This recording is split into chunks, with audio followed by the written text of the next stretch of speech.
everyone. So, The Irishman finally dropped on Netflix.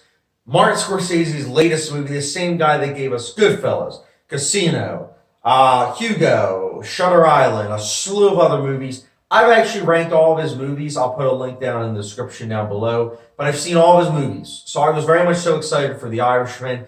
It also being a movie that is a mob movie and also has such a great cast. Listen to this cast for you. You have Robert De Niro, Al Pacino, Joe Pesci, Anne Paquin, Jesse Plemons, Harvey Keitel, Ray Romano, and a slew of other actors.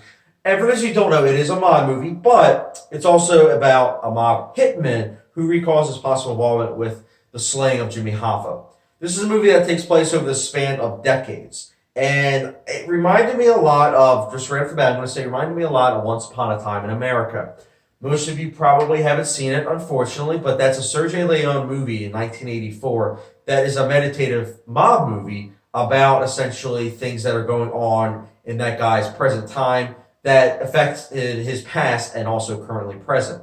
This movie reminds me of that because this is also, The Irishman, I should say, is also a meditation on essentially violence, past doings, wrongdoings, present times with what they could do back in the present time, or obviously past that could possibly prevent certain things to have ensued.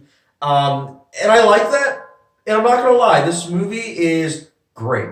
This is a great movie. Scorsese, he really outdid himself. This is one of his best movies.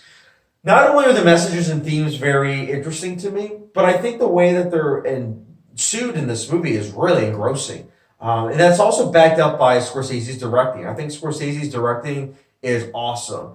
It's also nice to see that he still has his longtime editor, Thelma, I believe her name is. She's great with the editing in this movie because this is a 3-hour and 29-minute movie. And a lot of people might be put off by the length, but truth be told, the way she edits the movie, you forget the fact that it's that long of a movie because it does flow very nicely and organically. It doesn't feel like it's too slow, but it also doesn't feel like it's too fast-paced. And I like that. It's a nice in-between.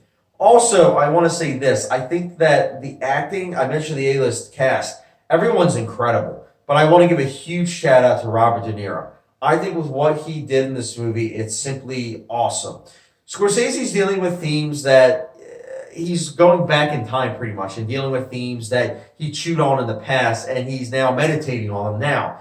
And I think Robert De Niro's doing that too because ironically enough, Robert De Niro was the lead actor in Once Upon a Time in America. And I like how all these older actors are doing a movie on the meditation of past wrongdoings and present, possible doings. And I like that. I think that the acting, directing, editing is all flawless. Also, I want to give a huge shout out to the sound design of this movie. The meticulous noises of the guns, the explosions, wrapped up into the soundtrack of the movie. Because that's right, this movie is based on a soundtrack mostly, not a score. But I think it really worked. Like usually I prefer scores over soundtracks, but I do think the soundtrack in this movie works, as per usual with the Scorsese movie. But I haven't even gotten to the technical aspects. Like I mentioned the score, but what about those visual effects? Because I know when the trailer dropped, a lot of people were like, it doesn't look realistic. I personally thought it looked good in the trailer, and I stand by that word in actual movie. I think the movie's visual effects are awesome. I think that it's incredible with what they did, and it's something that is groundbreaking, I personally believe. I'd say the only nitpick I have with the visual effects is the eyes of Robert De Niro. Robert De Niro's eyes in certain scenes kind of seem off. And by off, you'll know what I'm saying when you watch the movie. There's just something about it that I don't know if it was actual his eyes like nowadays, but there was just something about it that his eyes looked off, and it kind of sometimes detracted from the visual effects. But the other 99% of the visual effects were incredible. And that's backed up also by costume design and production design that is very meticulous. It was honestly kind of crazy, the amount of details that was given into this movie. Because keep in mind, this movie's taking place over the span of decades. And you get to see the passing of time as well as the passing of like certain people. And it really does affect the characters on the screen in an organic and fashionable way. So all that's great. Again, I loved pretty much everything about this movie. I think that as a film buff and film critic, this movie's like tailor-made for me. It's a movie that is a meditation on the mob life and how it's not as glamorous as you might one think. And I like that because guess what? Scorsese is the king of mob movies. Like when you think of him, you don't think about his other 20-some movies that he's done. You think about the 10 or so movies that are about the mob. And it's interesting that this is one of his probably his final movies that he's doing about the meditation of that and all the wrongdoings of the genre. I love it. Now, as far as negatives go, again, I absolutely love this movie, but as far as negatives go, I mentioned the 1% of the visual effects with the eyes of Robert De Niro, but I also want to mention that I think that towards the end of the movie, and I don't know if this is just like a Scorsese thing, but I did feel like towards the end of the movie, it did kind of feel like it meandered a little bit, just a little bit. Again, I love the editing of this movie and the pacing, but I think just a little bit, it did kind of meander a bit. But again, I want to hesitate and emphasize in saying this. Sometimes when I watch a movie, there are like little nitpicks that I have, but sometimes I'll rewatch a movie and I won't have those nitpicks.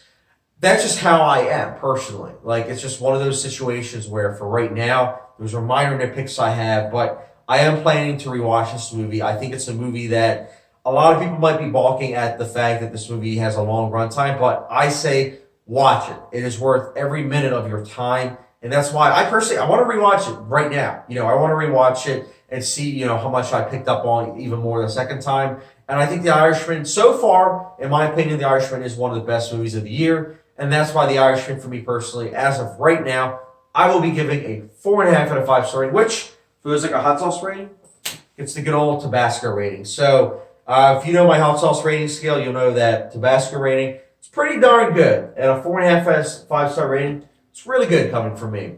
So, guys, The Irishman, did you see it yet? Let me know your thoughts in the comment section down below. And where does it rank for Scorsese's films? I'm probably, honestly, with the link I have with the Scorsese ranking list that I have, I'm probably, honestly, in the comment section of that, going to re-rank his movies with the addition of The Irishman. So, stay tuned for that. I'm not going to do a video again, just going to put it in the comment section. But, again, guys, let me know your thoughts on The Irishman in the comment section down below. And as always, don't forget the subscription, notification bell, and I'll catch you guys later.